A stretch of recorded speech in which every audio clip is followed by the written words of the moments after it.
हम कर रहे थे। छोटी छोटी सभी बातें हम डिस्कस किए एंजाइम में, और कल का लास्ट टॉपिक था एंजाइम में कॉम्पिटिटिव इनहिबिशन। ठीक है, कॉम्पिटिटिव इनहिबिशन कल हम कंप्लीट किए थे। अच्छा, ये तो जो मेलोनेट मैंने बताया था, जो सक्सीनेट से कंपटीशन कर रहा था, इसके अलावा और भी कई टॉक्सिक केमिकल हो सकते हैं जो एंजाइम से जुड़कर उसकी एक्टिव साइट को खराब कर देते हैं। तो ऐसे कुछ केमिकल जो एंजाइम की एक्टिविटी को खराब कर देते हैं, कम कर देते हैं, उनको हम केवल इनहिबिटर बोलेंगे। उनको हम क्या बोलेंगे? केवल इनहिबिटर। तो इसमें कुछ टॉक्सिक केमिकल हो सकते हैं। एक्चुअली जो आपके एंजाइम्स की एक्टिव साइट है, अगर कोई केमिकल जुड़ के इनको चेंज कर दे, मॉडिफाइड कर दे, इनको खराब कर दे, तो वो इनहिबिटर कहलाएगा। और कॉम्पिटिटिव इनहिबिटर केवल हम तब बोलेंगे जब सबस्ट्रेट की जैसी ही शेप की अगर कोई और मॉलिक्यूल है जिसका शेप बिल्कुल सबस्ट्रेट के जैसा है, और वो सबस्ट्रेट से कंपटीशन अगर कर रहा है एंजाइम से जुड़ने के लिए, तब हम उसको कॉम्पिटिटिव इनहिबिटर बोलेंगे। तो एक ये थोड़ा सा कंसेप्ट आपके दिमाग में क्लियर होना चाहिए था, मैंने आपको कंप्लीट किया।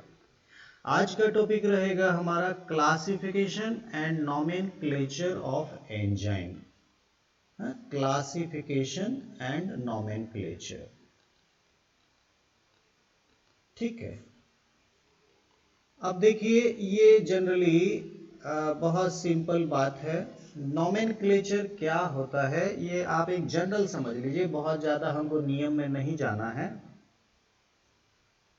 जिस सबस्ट्रेट के ऊपर एंजाइम काम करता है, जिस सबस्ट्रेट के ऊपर एंजाइम काम करता है, उस सबस्ट्रेट के आगे एज लगा देते हैं, एज, और बस वही एंजाइम का नाम हो गया। ठीक है, क्या समझ में आया? जनरली ये देखा जाता है कि सबस्ट्रेट जो होता है उसके पीछे एज लगाने से एंजाइम का नाम बन जाता है।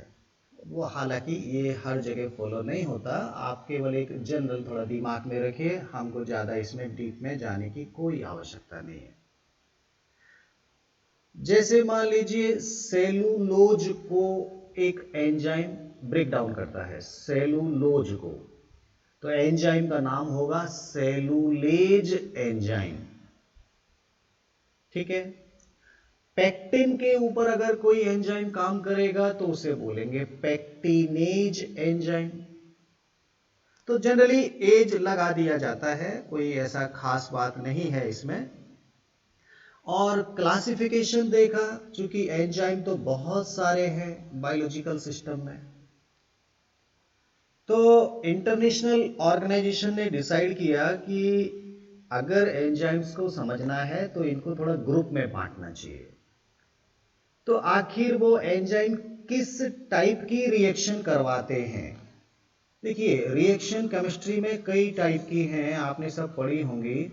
ऑक्सीडेशन होता है, रिडक्शन होता है, हाइड्रोलिसिस होता है। आखिर इस तरह की अलग अलग टाइप की जो केमिकल प्रोसेस होती हैं, उनको ध्यान में रखकर इंटरनेशनल लेवल पे एंजाइम्स को 6 ग्रुप में बांटा है।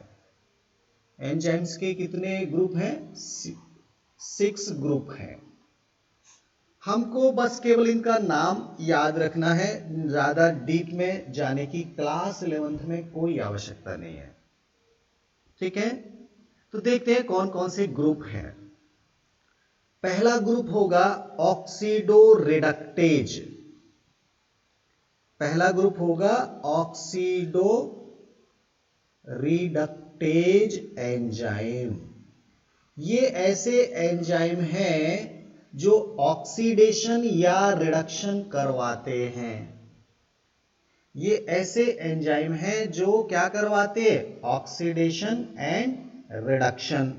सपोज आपके बुक में सिंपल एक एक्सप्लेनेशन दिया है कि कोई एक एस सबस्ट्रेट है, और एक दूसरा S डैश सबस्ट्रेट है।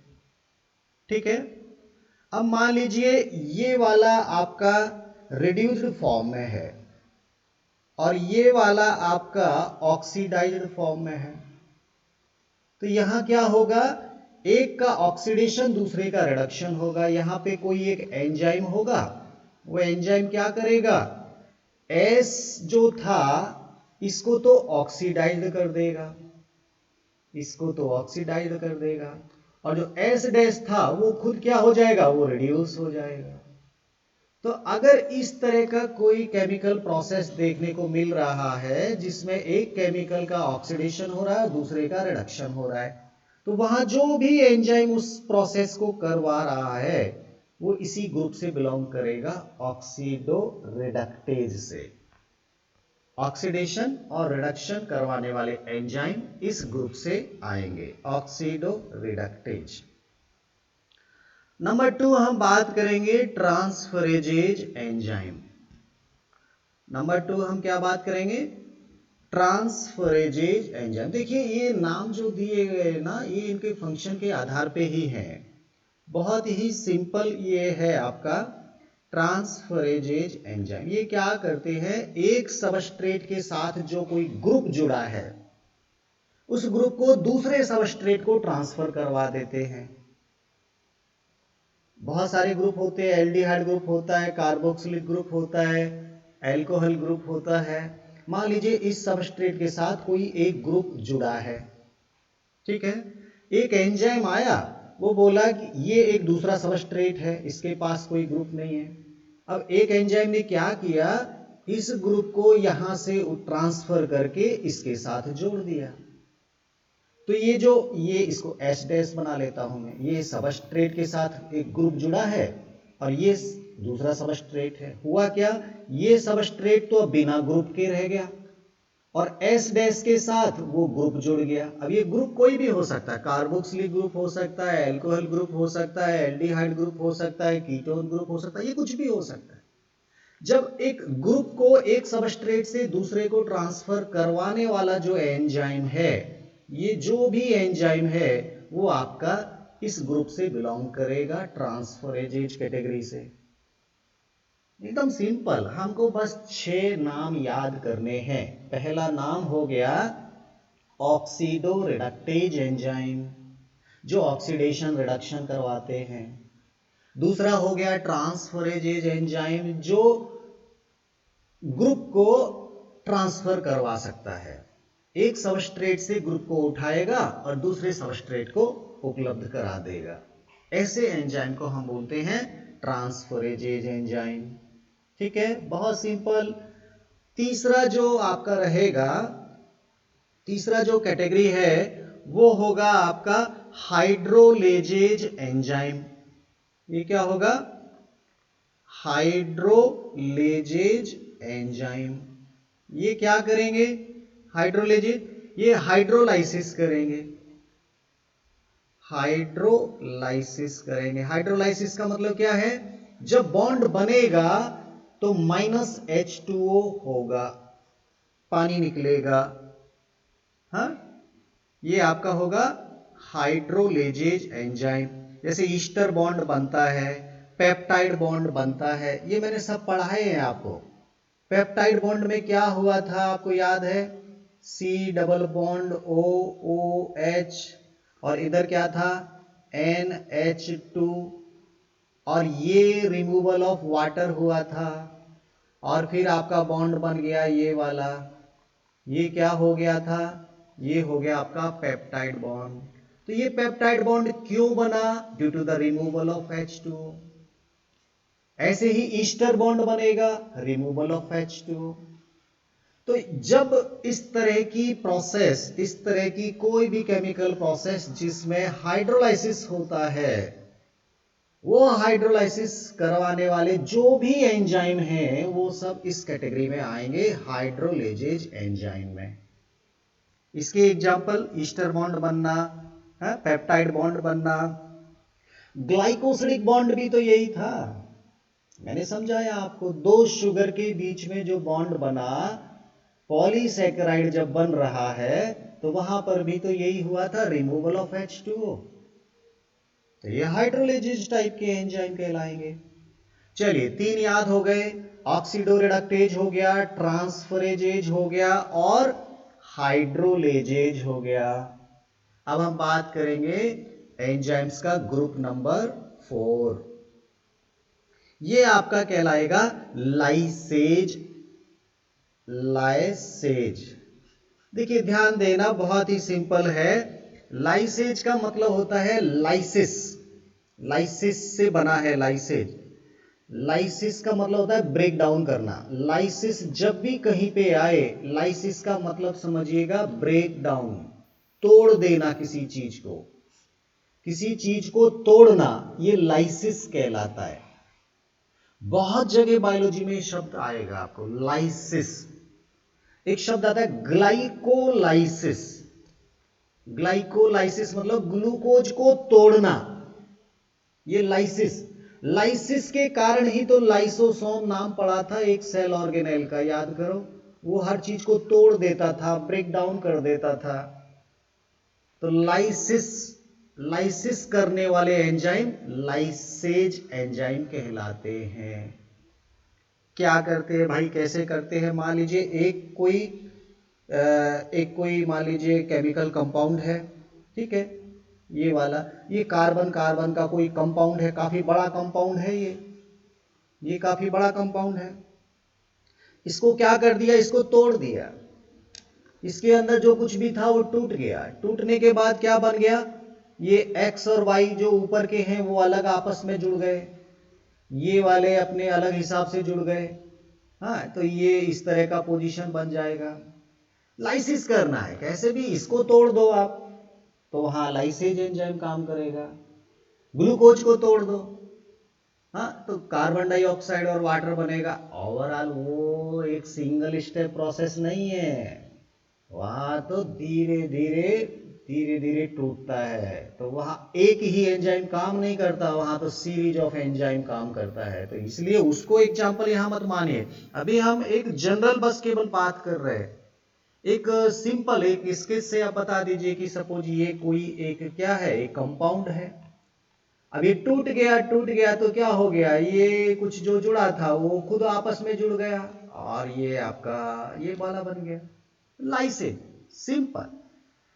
इसमें ये कहा गया कि जब भी इस तरह का होता है, जनरली यहां डबल बॉन्ड बन जाता है। लाइसेज में जनरली डबल बॉन्ड फॉर्मेशन देखने को मिलता है, ऐसा थोड़ा सा एक माना गया है। ठीक है, हम ज्यादा डीप में ना जाते हुए हम बढ़ते हैं ग्रुप नंबर 5 की तरफ। एंजाइम्स का ग्रुप नंबर 5 ये होता है आइसोमरेज एंजाइम। ये आपको बार बार काम आएगा, बहुत जगह काम आएगा, आइसोमरेज एंजाइम। केमिस्ट्री में आप पढ़ेंगे आइसोमर। आइसोमर क्या होते हैं, ऐसे केमिकल जिनका मॉलिक्यूलर स्ट्रक्चर तो सेम है, जिनका मॉलिक्यूलर मान लीजिए मैं बात करता हूं C6H12O6, ठीक है, इसको क्या बोलते हैं, मॉलिक्यूलर फॉर्मूला। तो ये ग्लूकोज के लिए भी है और ये फ्रक्टोज के लिए भी यही फॉर्मूला है, फ्रक्टोज के लिए।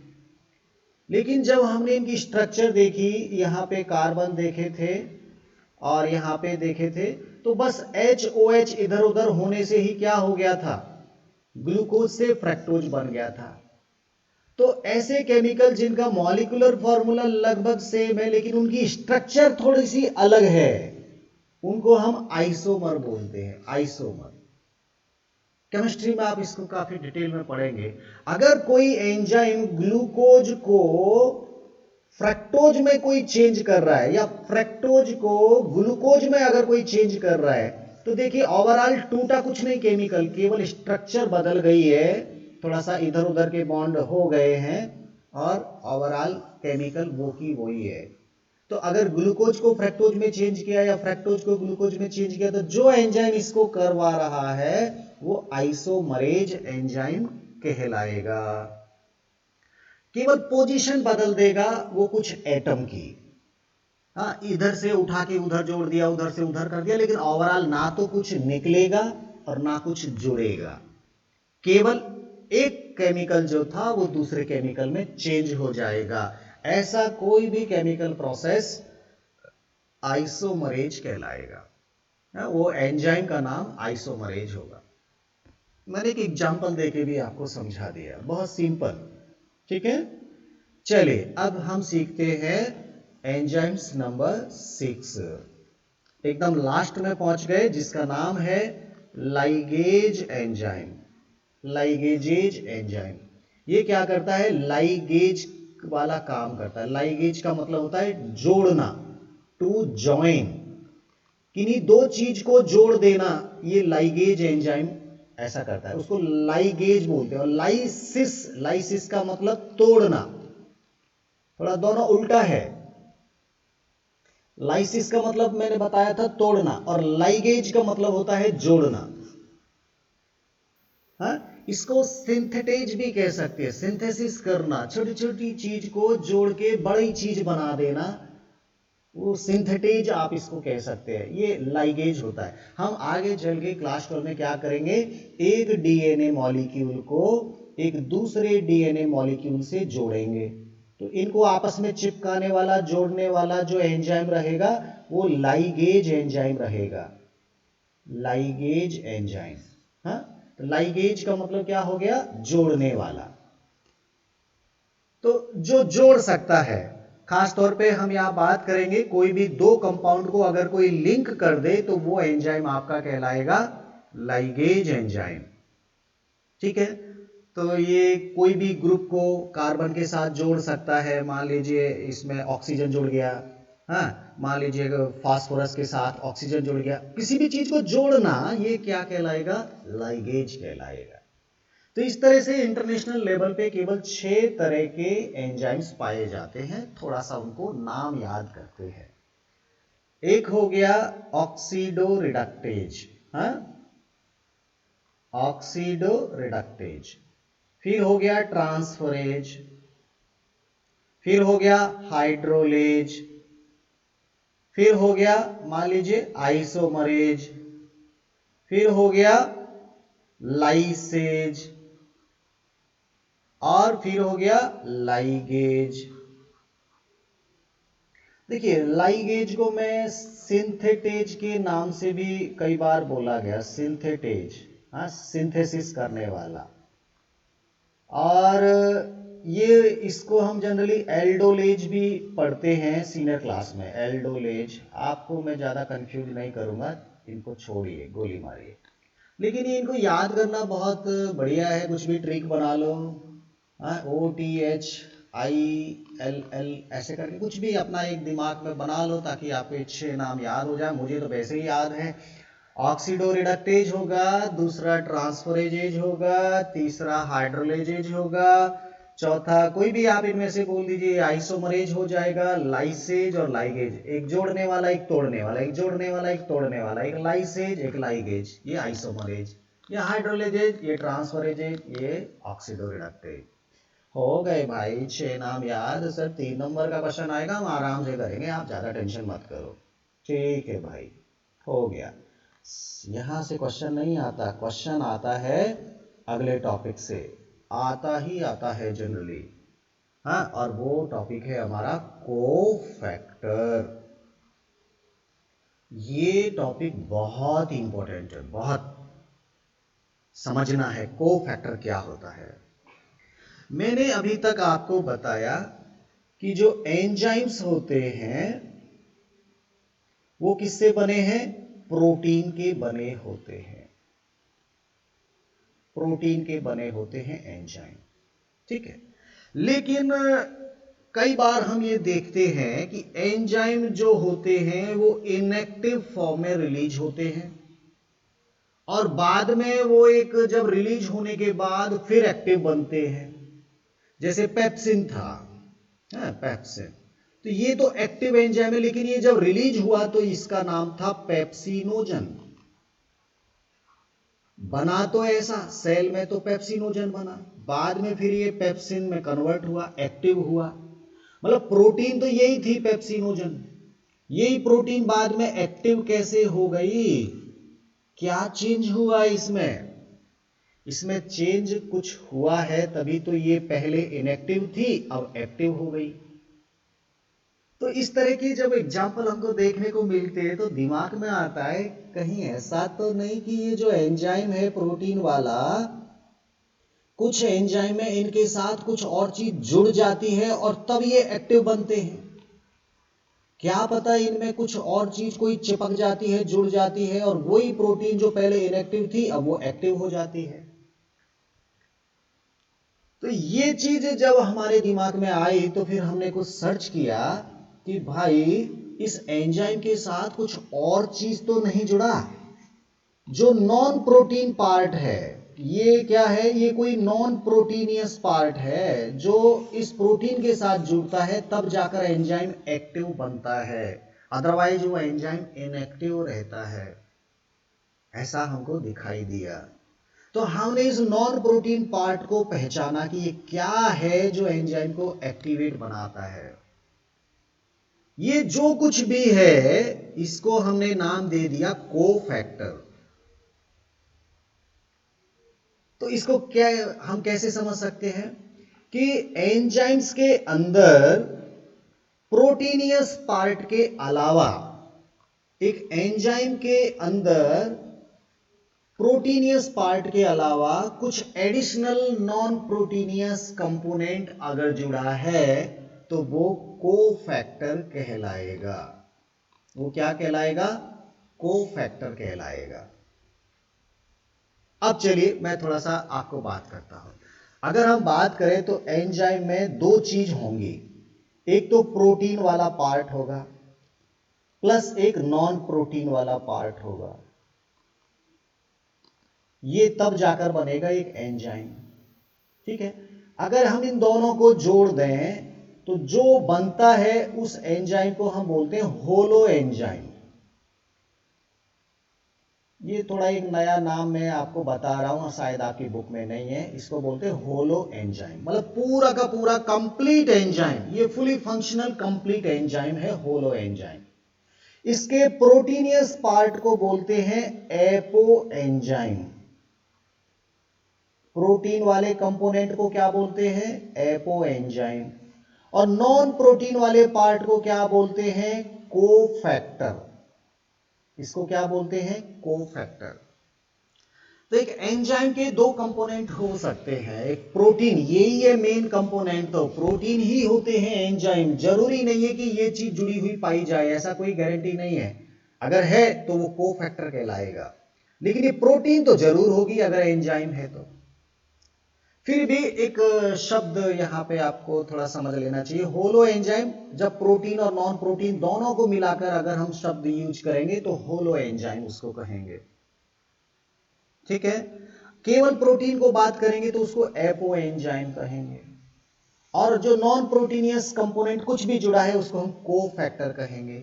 ठीक है, ये तो हमको समझ में आता है कि प्रोटीन है, ये प्रोटीन का बना मान लीजिए कोई भी एक एंजाइम है। अब जो नॉन प्रोटीन वाला पार्ट है जनरली वो एक्टिव साइट के अंदर ही पाया जाएगा। सपोज यहां पर कोई इस तरह का एक पार्ट जुड़ा हुआ है। अब इससे क्या हो गया, जो सबस्ट्रेट था, जो सबस्ट्रेट अब इसमें आसानी से इस तरह से फिट हो जाएगा। हाँ, इस तरह से। तो इसने थोड़ा सा एक्टिव साइट की स्ट्रक्चर को चेंज किया, कुछ मॉडिफाइड किया इस नॉन प्रोटीनियस ने, ताकि सबस्ट्रेट आसानी से जुड़ जाए। पहले वो जुड़ नहीं पा रहा था। अब जब ये नॉन प्रोटीनियस चीज इसके साथ एंजाइम के साथ जुड़ गई है तो अब ये सबस्ट्रेट को आसानी से जोड़ना शुरू कर दिया। ये काम किया इसने। जनरली एक्टिव साइट की जगह पे ही पाया जाता है। ठीक है, तो यहां पर नॉन प्रोटीनियस पार्ट को ही हमें समझना है, हमें कोफैक्टर को ही समझना है। तो कोफैक्टर तीन तरह के होते हैं। आखिर क्या चीज जुड़ी जिसने एंजाइम को एक्टिवेट बनाया, जिसने एंजाइम को फंक्शनल बनाया? वो नॉन प्रोटीनियस क्या क्या चीज होती है, ये कोफैक्टर क्या हो सकते हैं? ये तीन तरह के होंगे। अब मैं बात करूंगा कोफैक्टर के तीन टाइप्स। ठीक है, अब हमको सीधा सीधा समझना है कोफैक्टर। कोफैक्टर ये प्रोटीनियस पार्ट के साथ जुड़े हैं, एपो एंजाइम के साथ जुड़े हैं। हम केवल इनको पढ़ रहे हैं, ये 3 तरह के हैं बस। ये क्वेश्चन बहुत इंपॉर्टेंट बनता है। पहला हम बोलते हैं को एंजाइम, इसको क्या बोलते हैं? को एंजाइम। दूसरा हम इसको बात कहेंगे, कौन आ रहा है बार बार? Prosthetic group. दूसरा हम क्या बोलेंगे? Prosthetic group. और तीसरा हम बात करेंगे मेटल या मेटेलिक ग्रुप। मेटल, ये 3 चीज हैं जो प्रोटीन से जुड़ी हुई पाई जा सकती हैं। या तो कोई मेटल है जो जुड़ी हुई है, और ये जब जुड़ जाएगी प्रोटीन से तो एंजाइम एक्टिव हो जाएगा। खास तौर पे हम मैग्नीशियम की बात करेंगे, हम कॉपर की बात कर सकते हैं, आयरन की बात कर सकते हैं। ये जुड़ जाती हैं एक्टिव साइट से और एंजाइम को एक्टिव बना देती हैं।